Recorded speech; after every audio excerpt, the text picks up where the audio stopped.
Welcome to the Grand Theft World podcast, hosted and sponsored by grandtheftworld.com. This is episode 99.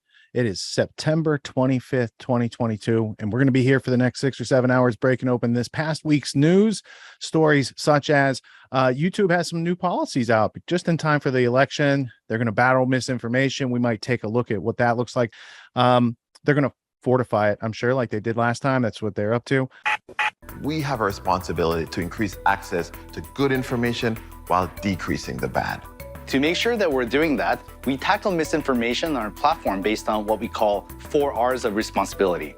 We remove the most harmful content that violates our policies. We reduce recommendations of borderline content. We raise up authoritative sources for news and information.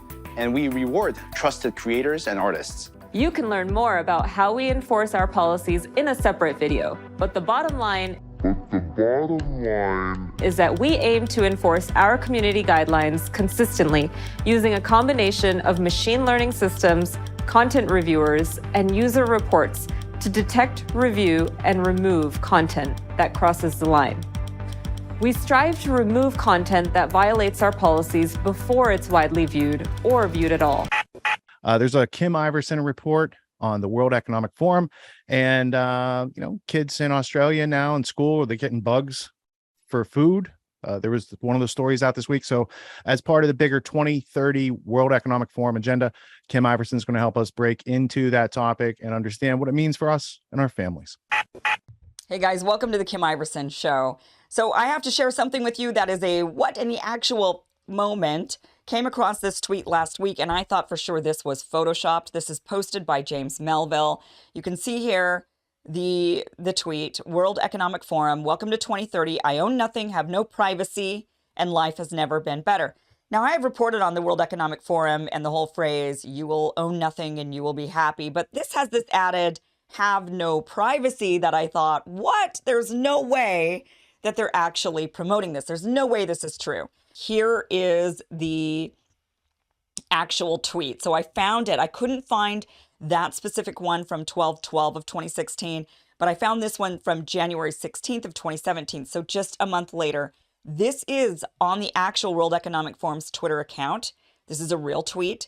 Welcome to 2030. I own nothing, have no privacy, and life has never been better.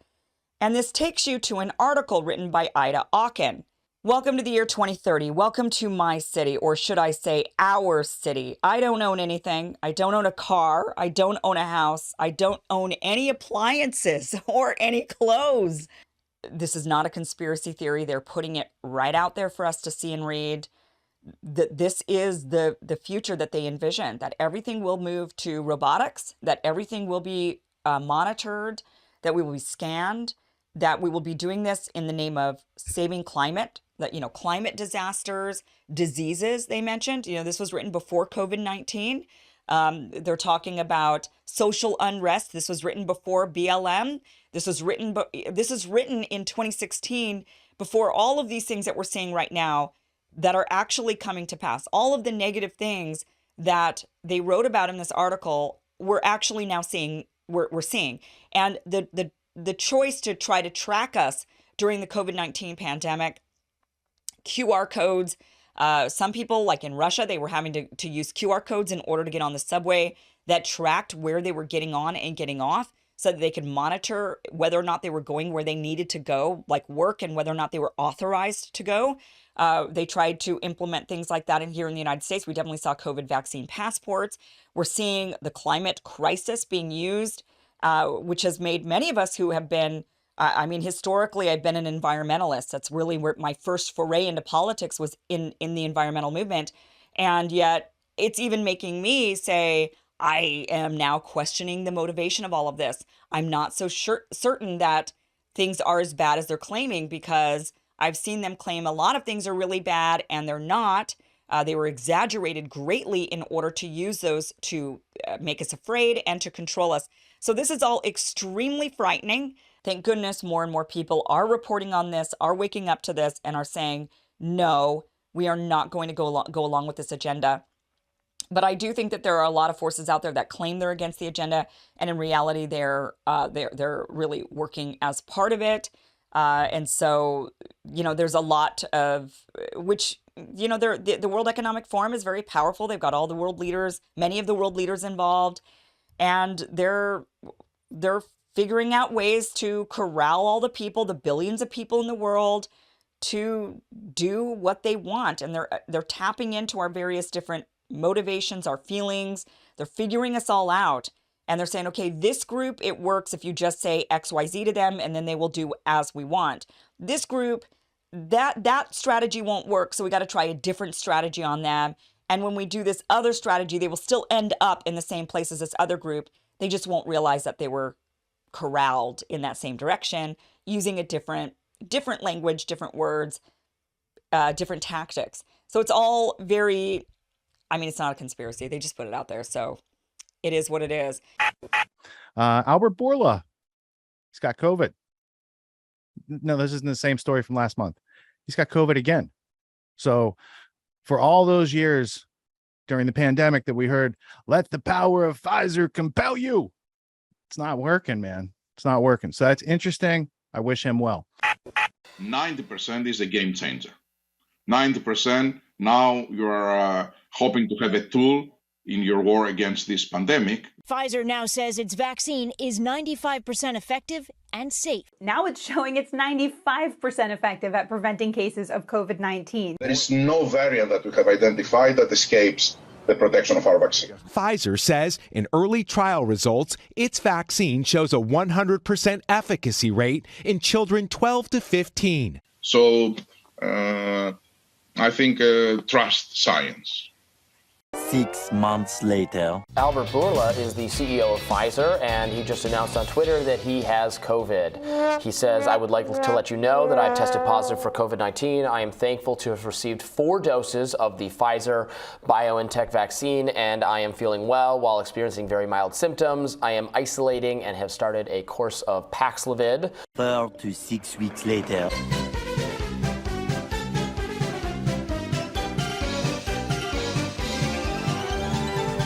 Conspiracy theory, and they are trying to basically to benefit and profit from this fear of the people. And this is who are the criminals. Special guest tonight, Derek Brose. He's got some new, he's got a new article. It's on the Biden executive order for biotechnology under your skin. Biden administration had this executive order in the past couple of weeks. And they do this all the time, and we don't really pay attention to it. But this one applies to technology under everyone's skins, and there's some scary language in there, like they're going to start recoding our DNA and stuff like that. And it just seemed like Alex Jones conspiracy theory type thing, but it's coming from the White House. So, yeah, help us unpack it for the audience. Yeah, so that's kind of, I think, the way that most people would be familiar with biotechnology, but obviously that's like a very broad category, broad industry. But this term bioeconomy and biomanufacturing, it's, I think, a bit more new. I'd become somewhat familiar with biomanufacturing last year, which ties into this story. We'll get into that in a bit on Ginkgo Bioworks and some of the companies working on this. But essentially what this executive order does is it's kind of maybe one step in a bunch of steps that are, kind of faded to us and coming, ahead of us in a couple of years. I hate to say it, but it just seems like so much of this is like, okay, we'll play this card and 6 months later we'll do this. We're going to issue a report, and we're all kind of going inevitably towards this world that they want. But, this is the Biden administration taking like a stronger position and saying, we want to invest in biotechnology, which again includes genetic engineering, what's becoming known as synthetic biology. They talk about specifically, as you mentioned in the executive order, being able to write cells like circuitry. So that kind of will give you some idea of like what this thing is about. And biomanufacturing itself is that whole industry which most people, again, I don't think most people are even aware of this, that there are companies out there that are already, like their product, what they do is they mess with DNA. They alter DNA in a lab, or they're like messing with maybe just a single cell, but they're trying to see how they can, replicate it or merge it with another animal, or just all kinds of weird stuff. That things, some of that I think people are familiar with, others they might not be familiar with. But overall, this industry, it relates to altering life. Bio biology, life, technology. I mean, it's right there in the words, the bringing together of life and technology, digital technology, machine. It's part of the transhumanist agenda. I mean, at first, when I was, like you said in the beginning, I kind of mentioned Patrick Wood, I mentioned Jason Burmison. When I was first writing, my goal wasn't necessarily to like debunk them per se, but I was going to try to take a sort of devil's advocate approach. Like, okay, hey, people are saying this is all about transhumanism. Well, let's dive in and look deeper and see if that's true. And, ultimately, I kind of landed on the same conclusion as them. Jimmy Dore did a good piece this week on Ray Epps. Is he someone who worked for the government and maybe conspired to set off the events of January 6th? So I want to talk to you about the January 6th riot. That's as best you could get. It was a riot. It wasn't a coup. It wasn't even a coup attempt. The people didn't have any guns. They didn't have a plan to take over the government and run it. They were just people there that were protesting and were pissed off. And then they got egged on into going into the Capitol by a lot of people say were FBI plants. Oh, yeah. What? We got jokes for this? Oh, look at this. So here, there's this one guy named Ray Epps, right? And so now Thomas Massey tweeted this out. He's a blue check. He's a congressman. And that's why this is important, because a person of power, one of the 436 most powerful people in the world. How many people are in Congress? I said 3, I think 34. And anyway, he tweeted this out, and he wants to know who this guy is. In fact, tomorrow, I don't even like to say it because I'll be arrested. Well, let's not say it. We need to go. I'll say it. All right. Spoiler alert, he was not arrested. We need to go in to the Capitol. Let's go! So a lot of people are saying this guy is a Fed. He was undercover, and he was put into the crowd to encourage the crowd to do nefarious acts like go into the Capitol. That's what people are saying. And here he is saying it, and here he is saying it again. And then the people catch on that what he's doing. I'm going to put it out there. I'm probably going to go to jail for it, okay? Tomorrow, we need to go into the Capitol. Into the Capitol. No! Peacefully. Fed.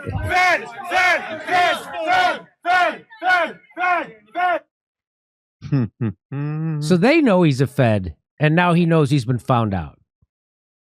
Did he get arrested? I'm going to get arrested for this. Who runs around saying that? I'm going to get arrested. That's him trying to build up credibility with the other protesters that he's more radical than them. I'm willing to get arrested to say this. He knows he's not going to get arrested because he probably knows he's not going to get arrested because he's probably working for the FBI. Mm-hmm. Peacefully. Okay, folks, spread the word. As soon as the president's done speaking, we go to the Capitol. The Capitol's this direction. Stop speaking. We are going to the Capitol, where our problems are. It's that direction.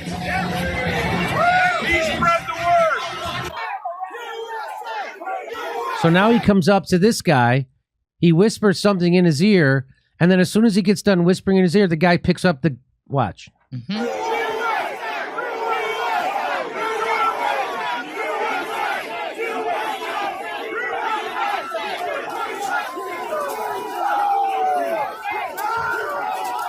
That kid immediately picks up the gate, and then they run over those cops. They knock some cops down. I don't know if you saw that. So that's who that. And so then they're interviewing. This is like the second guy in command over at the Justice Department, and watch his stupid answers. During the January 6th riots last year, Mr. Epps was caught on video several times. He seemed to encourage people to enter the Capitol, to break down police barriers. Video from the rallies, or from the rally down the National Mall early that day, shows him doing the same thing. Video even from the night before shows him encouraging people to enter the Capitol. Ray Epps lives in Arizona. He didn't exactly go underground after January 6th. He even gave an interview to local media, and he was well known to the Department of Justice. He was on the FBI's Capitol Riot Most Wanted page just days after January 6th. He was on the most wanted page of the FBI right after January 6th. Whatever happened to that guy? In fact, he was one of the first 16 suspects added to that most wanted page on your website. It does not appear that he's been arrested or charged in any offense. In July, without explanation, he was removed from the FBI's most wanted page. What? Mr. Olson, who is Ray Epps, and why was he removed from the FBI's most wanted list? Senator, I don't have any information about that individual. No, he got no information. He doesn't know anything about that guy. What? And you guys have been working on this for over a year and a half now? And you don't know who that guy is? I would defer to Ms. Sanborn for any additional. So it gets back to what I meant earlier, like asking if you prepared for this hearing. Did you prepare? You're the Assistant Attorney General for National Security. Assistant Attorney General for National Security. He doesn't know who Ray Epps is. I know who Ray Epps is. He doesn't know. You think he's lying? Because I do. You run the National Security Division. The department has said... The guy who runs the National Security Division doesn't know who Ray Epps is. ...that these January 6 prosecutions are one of their highest priorities. This is a man who was on the most wanted page for 6 months. Do you really expect us to believe that you've never heard of the name Ray Epps or you don't know anything about him? I simply don't have any information at all. Google it. And there's video out there of him chanting, "Tomorrow, we need to get into the Capitol, into the Capitol." This was strange behavior, so strange that the crowd began chanting, "Fed, Fed, Fed, Fed, Fed, Fed." Ms. Sanborn, was Ray Epps a Fed? Sir, I cannot answer that question. Was Ray Epps a Fed? I can't answer that question. And what does that mean when you hear that answer? That means yes. Because if he wasn't a Fed, they would be screaming he wasn't a Fed. So he's a Fed. In the continued case study on gaslighting, there's some clips we're going to play from the Alex Jones trial number 2. You saw clips a couple months ago from the Texas trial. This is now a Connecticut trial. There's new, interesting people involved. We're going to look at some clips and see how that case, that court case goes. But it's not very interesting because Jones is allowed to say yes, no, or I don't know. It's very limited scope of his testimony. And the idea here for you, and has been, is to grow your audience so you can make more money, right? No. So you have Fight the globalists, dude. Didn't you listen? Right. Since you started? No. After the thing I'm not allowed to talk about happened, the audience got a lot smaller. What's the strike? He's talking about getting banned online, deplatformed. Let's see if we can just agree on this. Not allowed to mention it. Let's see. It's not relevant. This is accurate. Very convenient.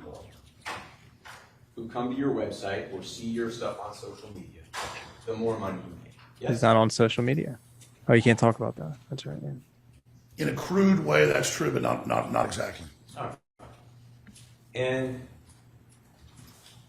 every year in which you made claims about Sandy Hook, you were making more money. Yeah? Jack, it's a little ambiguous. Let's go year over year. Correlation, causation. You made more money, yes? I don't have the numbers in front of me, but I believe so, yes.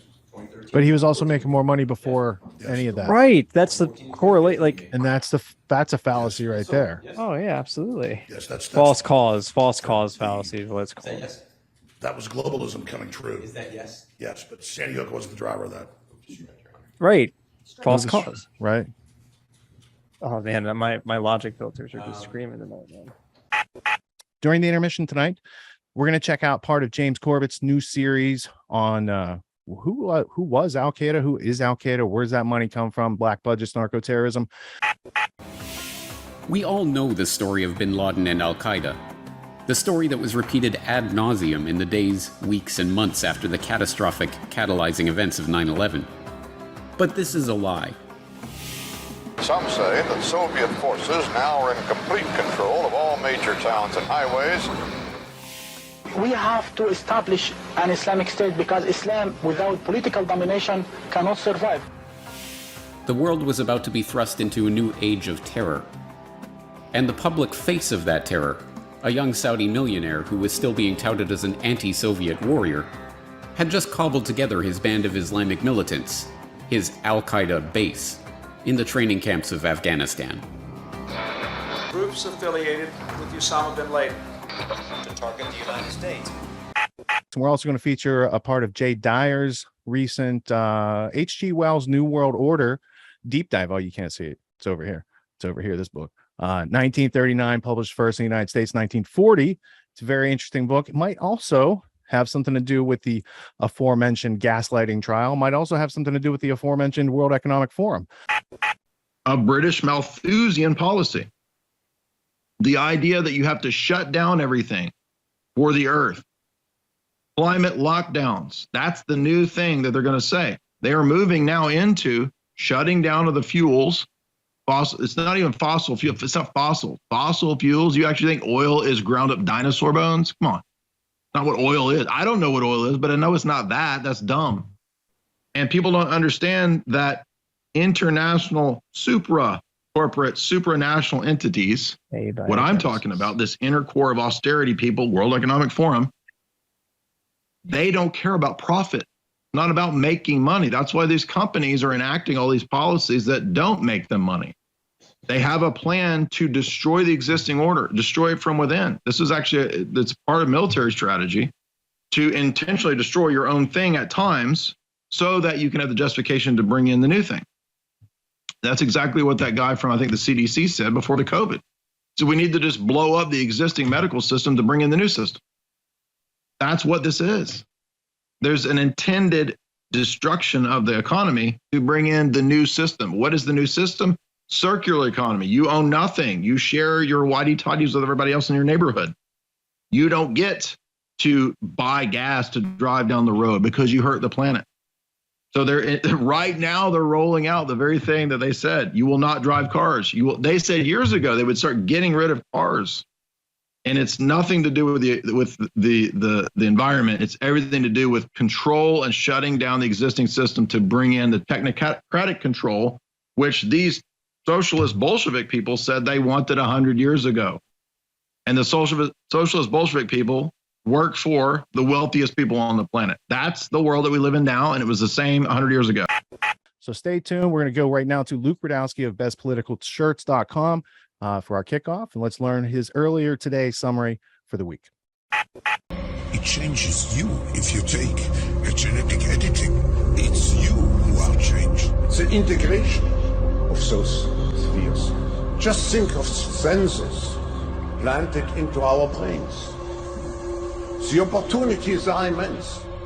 The frightening scenario of a comprehensive cyber attack, the COVID-19 crisis, would be seen as a small disturbance in comparison to a major cyber attack. CHIPS Act, because it's a very important step to create the physical brain for digitalization.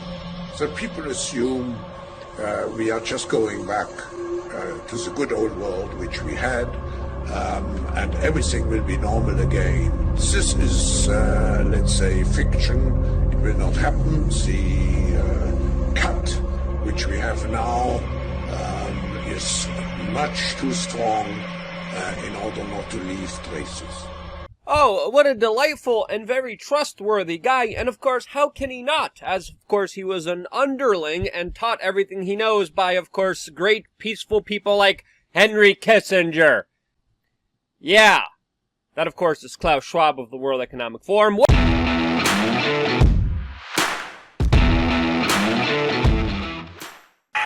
What makes Autonomy uniquely empowering? Autonomy is a self-help course unlike any other.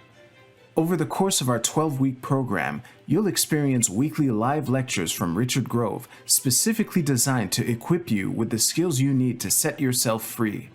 Free from the learned helplessness taught in our schools, free from the dependence on a corrupt system that serves only to uphold the rich, free from the structure of your 9-to-5 if that's your prerogative. Plus, you'll enter into a community of like-minded individuals who are pursuing the same freedom you are, and who'll support you and learn alongside you every step of the way. A lifetime of community and the tools to live however you want. We can't wait to meet you. Learn more at getautonomy.info.